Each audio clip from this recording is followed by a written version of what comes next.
안녕하세요. 사사이 사람 사는 이야기 오늘의 사연입니다. 안녕하세요. 저는 30대 중반의 평범한 여자입니다. 간단히 제 소개를 해보자면 프리랜서로 번역과 교정 일을 하고 있고요. 몇 년 전에 이혼을 했어요. 보통 여기까지 이야기를 하면 어쩌다 젊은 나이에 이혼을 했냐는 이야기를 참 많이 들어요.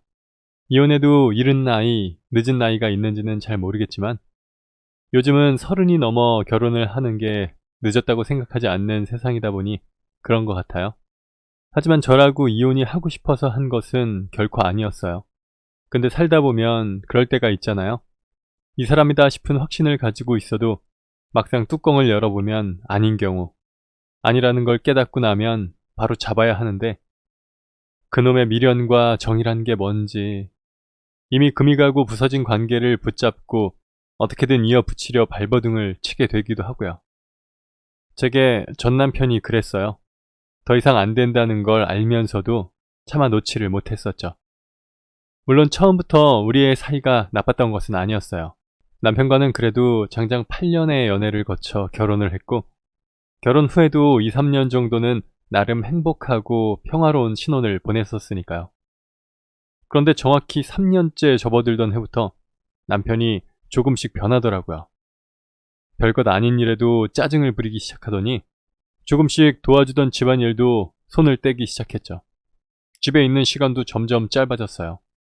주말은 친구들이랑 술을 마시러 간다거나 회사에서 접대 골프를 간다는 핑계로 나갔고, 평일에는 야근이다 회식이다 하며 퇴근이 늦어졌어요.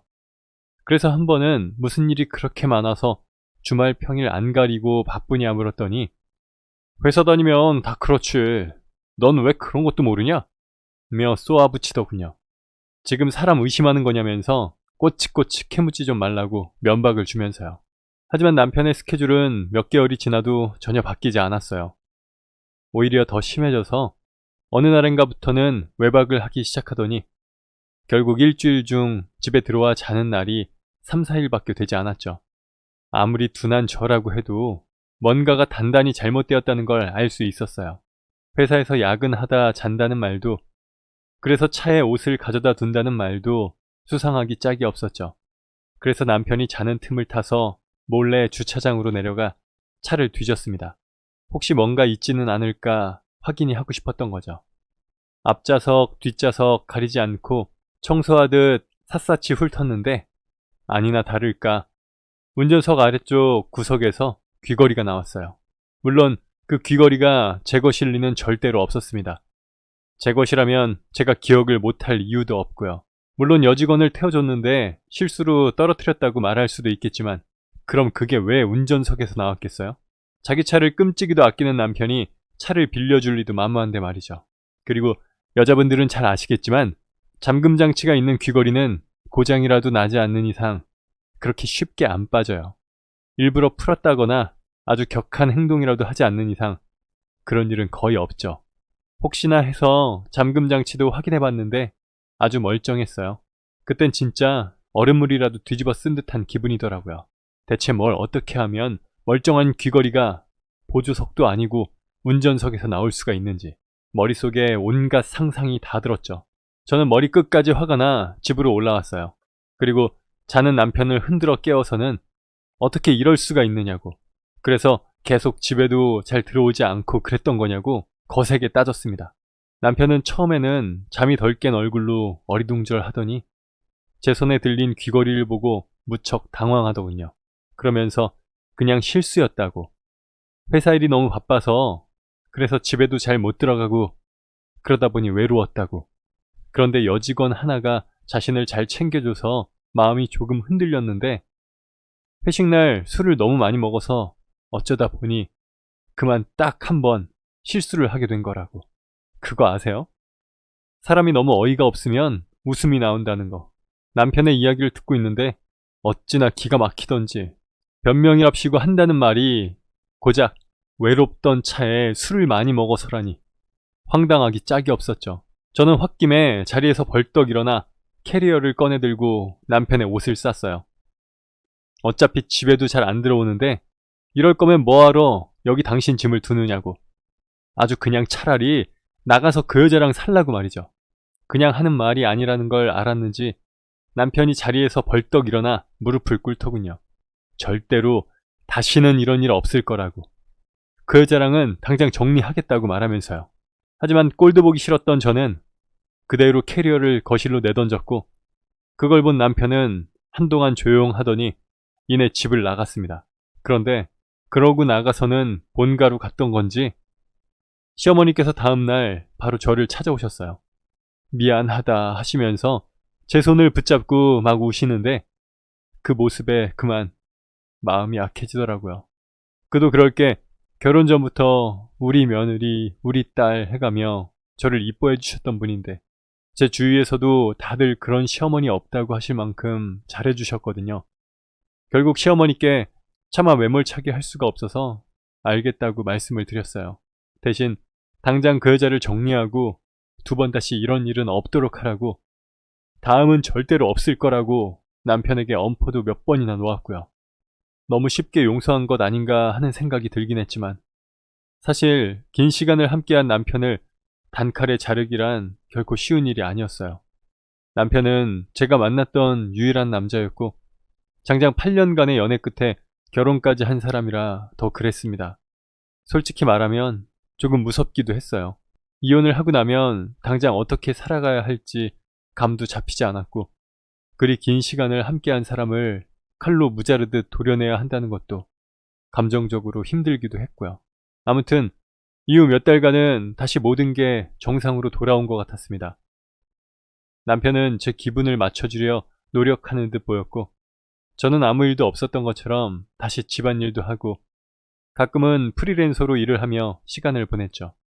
한 번씩 그때 일이 떠오를 때마다 가슴 위에 바위라도 얹힌 듯 답답했고, 퇴근이 늦어지는 날이면 또 바람을 피우는 것은 아닌가 의심도 됐지만 티는 내지 않았어요. 그냥 제발 이대로 시간이 흘러 모든 걸 다 잊고 예전처럼 평화롭게 다시 서로 사랑하며 살아갈 수 있기만을 바랐죠. 하지만 사람 고쳐 쓰는 게 아니라던 옛말이 하나 그른 게 없더군요. 남편은 정확히 1년 후 또다시 바람을 피우다 걸렸습니다. 상대 여자는 술집에서 만났다고 하는데, 황당하게도 되려 저를 찾아와 별 사이 아니니 소란 피우지 말라고 하더군요. 그냥 잠깐 서로 즐긴 거고 그 이상도 그 이하도 아니라면서요. 남편은 다시 제게 싹싹 빌며 용서를 구했고, 시어머니께서 또 달려오셨어요. 그리고 또 똑같은 일들이 반복되었습니다. 그때 진짜 끝을 냈어야 했는데, 더는 용서하지 않고 갈라섰어야 했는데. 이후 몇 년간 남편의 바람기는 나아지기는커녕 점점 더 심해졌어요. 그리고 어느 순간부터는 자신이 이러는 게 한두 번이냐고, 그냥 너도 이제 내려놓으라고, 너랑 나랑 연애 기간까지 합치면 벌써 10몇 년이라고, 나도 사람인데 당연히 이쯤 되면 질릴 수도 있는 거 아니냐며 뻔뻔해지기에 이르렀죠. 나중에는 저보고 그러더군요. 그렇게 억울하면 너도 다른 사람 만나라고, 그냥 각자 연애하고 싶으면 하고 그러면서 살자고. 그 말을 듣는 순간 전 그제야 우리의 관계가 더 이상은 회복될 수 없다는 것을 깨달았어요. 다음에는 안 그러겠지, 진짜 이번이 마지막일 거야 라고 되뇌이며 어떻게든 이 결혼을 유지해 보려던 제 노력이 전부 소용이 없었던 겁니다. 결국 모든 것을 포기한 저는 그냥 깨끗하게 이혼하기를 바랐지만 그 또한 쉽지가 않았어요. 무슨 이유에선지 남편은 저를 놓아주려 하지 않았고, 시댁의 반대도 모자라 부모님께서도 반대를 하셨거든요. 이혼녀라는 딱지를 달고 살기가 만만치가 않을 거다, 프리랜서로 일하며 버는 돈만으로는 요즘 같은 시대에 먹고 살기도 힘들다 등등 이해는 해요. 두 분 다 나이가 있으시고 옛날 분이시니 그리 생각하실 수도 있겠죠. 하지만 도저히 그냥은 참고 살 수가 없었어요. 이렇게 살아서 무슨 소용이냐고, 이대로는 내가 숨을 못 쉬겠다고 당장이라도 죽을 것 같다 말하며 이혼을 강행했습니다. 그리고 결국 제 뜻은 받아들여졌어요. 이혼을 원치 않는 남편 때문에 과정은 지저분했지만 유책 배우자가 남편이라 위자료 역시 받아낼 수 있었고요. 이혼이라는 거 막상 하고 나니 놀라울 만큼 아무렇지도 않더군요. 그놈의 불륜과 바람기 때문에 결혼 생활 그 자체에 진절머리가 난 상태이기도 했고, 이제 더는 그 꼴을 안 봐도 된다 생각하니 오히려 자유로운 기분이었죠. 저는 이혼 후 곧장 조그마한 원룸을 하나 얻어 홀로 서기를 시작했습니다. 고집을 꺾으시긴 했지만 여전히 제 이혼을 탐탁해하지 않는 부모님을 피해 제가 편히 숨쉬고 자유를 만끽할 곳이 필요했어요. 전부터 종종 제게 의뢰를 주시던 분들께 연락을 드리고 인사도 다니며 저는 본격적으로 프리랜서로서 일을 늘렸습니다. 다행히 저를 좋게 봐주신 분들 덕에 새 거래처도 뚫을 수 있었고, 일은 조금 고달파도 금전적으로 안정도 되어 갔어요. 정말 좋았어요. 내 생각, 내 일만 하면서 산다는 게요. 더 이상은 남편의 퇴근 시간이 늦어질 때마다 시계를 들여다볼 일도, 또 온갖 나쁜 상상을 해가며 불안해하고 초조해하지 않아도 된다는 게요. 그렇게 이혼 후 처음 1년은 일에만 몰두하면서 살았어요. 일하는 게 너무 즐거웠고 하루하루가 충실하고 보람찼습니다. 그런데 그것도 잠시 인생에 뭔가가 빠진 듯 허전하고 외롭더라고요. 남자를 만나고 싶다, 다시 연애가 하고 싶다, 이런 게 아니라 사람이 그리웠습니다. 그도 그럴 게 일이 힘들고 지칠 때 핸드폰을 들여다보면 술 한 잔을 편하게 마실 사람이 없었어요. 남편과 동문이다 보니 겹치는 친구들도 많았고, 어릴 때 친구들과는 연락이 소홀해지다 완전히 끊긴 게 원인이었죠. 저는 잠시 고민하다 곧바로 연락이 끊긴 오랜 친구들에게 문자와 전화를 돌렸어요.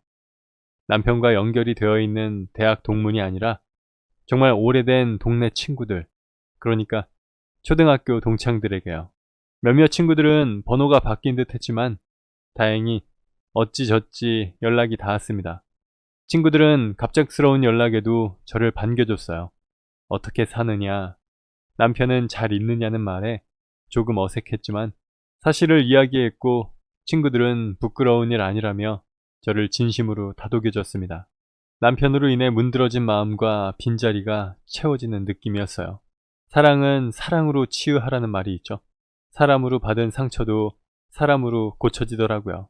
친구들과 밥도 먹고 가끔은 술도 마시고, 그러다 건너 한 명씩 소식을 듣고 또 연락을 하게 되다 보니 동창회도 하고, 참 신기하게도 세월이 그렇게 흘렀는데 다들 얼굴을 알아보겠더라고요.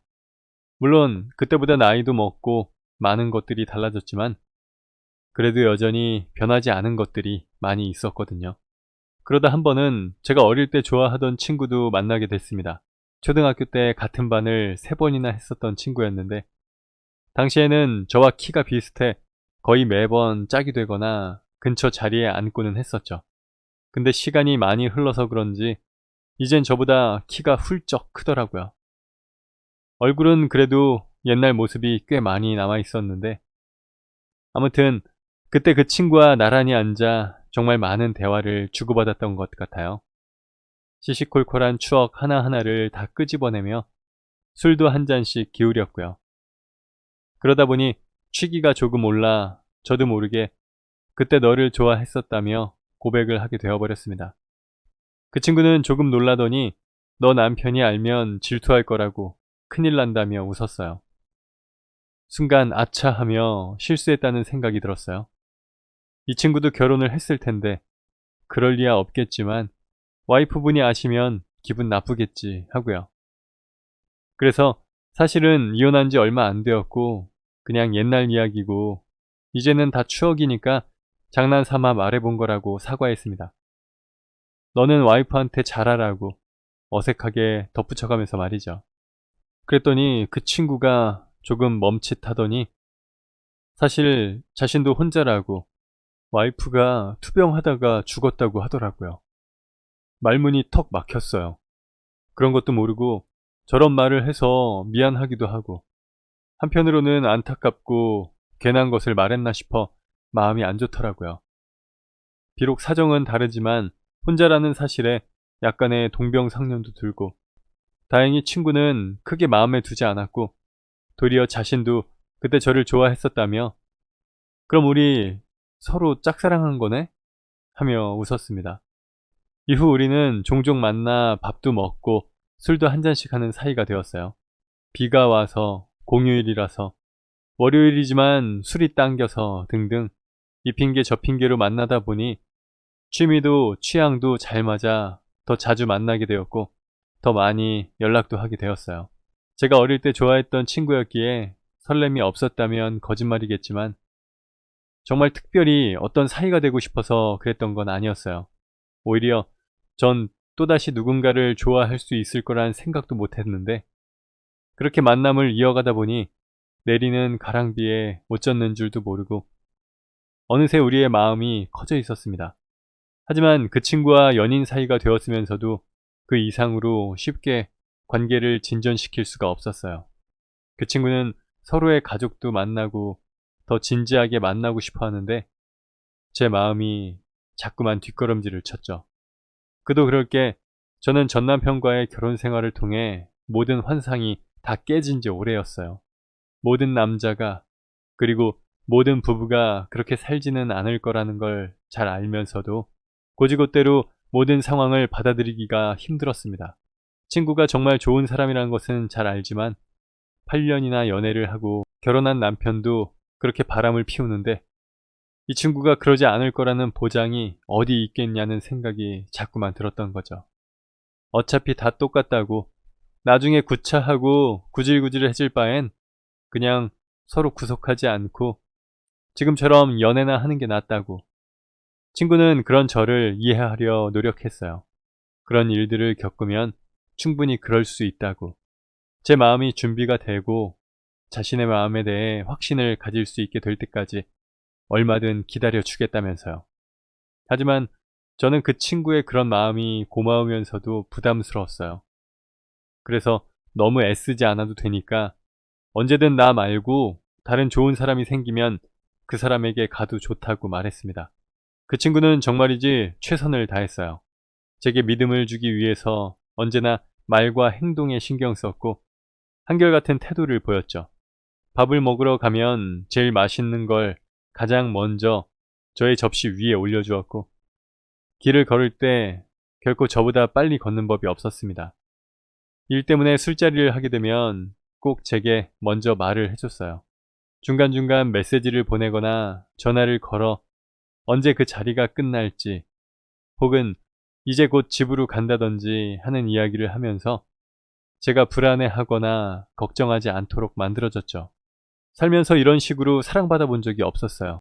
물론 전 남편도 한창 연애할 때 저에게 잘해주긴 했지만 문득문득 툭툭 내뱉는 말에 상처를 받을 때가 종종 있었거든요. 그에 비해 이 친구는 정말 그 결이 다르다고 할 만큼 사람이 좋았어요. 그리고 그런 사람이 저를 아껴주고 좋아해준다는 게 정말이지 너무 고마웠고 하루하루가 기적같이 느껴졌습니다. 그런데 어느 날 그 친구와 밥을 먹으러 갔다가 전 남편과 우연히 마주쳤어요. 다행히 제가 먼저 발견해 재빨리 그 자리를 벗어나긴 했는데 이미 저를 봤던 건지 그날 저녁 전화가 와서는 옆에 있던 사람이 누구인지 묻더군요. 저는 어차피 우리는 이미 다 끝난 사이인데 무슨 상관이냐며 칼같이 전화를 끊었습니다. 그랬더니 그게 심사가 뒤틀렸는지 전화를 끊고 얼마 지나지 않아 문자가 오더군요. 그 남자라고 뭐 다를 것 같냐고. 두고 보라고. 결국은 그 남자도 조금 있으면 질려서 다른 여자 찾아다닐 거라고. 뭐라고 한마디 해주고 싶었지만 저는 아무런 답장도 보낼 수가 없었어요. 그 친구에게 뭔가 문제가 있어서가 아니라 제 자신이 전 남편과 똑같은 생각을 하고 있으니 그 말을 부정할 수가 없었죠. 제 자신이 너무나 한심하고 자괴감이 들었어요. 언제까지고 저렇게 기다리게 할 수는 없는데 좋아하는 사람조차 믿지를 못하면 대체 앞으로는 어떻게 해야 하나 그런 생각도 들고 헤어져야겠다고 몇 번이나 결심했다가 아무런 말도 하지 못하는 날이 계속되었어요. 차라리 처음부터 몰랐으면 모를까 지금 손에 준 행복을 놓치면 정말 후회할 것 같고 자꾸만 미련이 남아서 결국 저는 헤어지자는 말도 다음 단계로 나아가자는 말도 하지 못하고 그 친구의 만남을 1년 넘게 이어갔습니다. 그리고 그 불안하던 만남을 어떤 방향으로든 정리해야 할 사건에 부딪히고 말았어요. 그날은 마감이 쌓여 있어 집에서 일을 하고 있는데 자꾸만 전화가 울렸어요. 확인해보니 집이라 일단 급한 불 끄고 다시 전화해야겠다는 생각에 몇 번 전화를 넘겼습니다. 그런데 두어 번 하다가 안 받으면 울리지 않을 줄 알았는데 그날따라 이상하게 집요하더라고요. 하는 수 없이 일단 전화를 받아 마감 중이라고 말하려는데 아버지의 다급한 목소리가 들렸어요. 어머니가 쓰러지셨다고.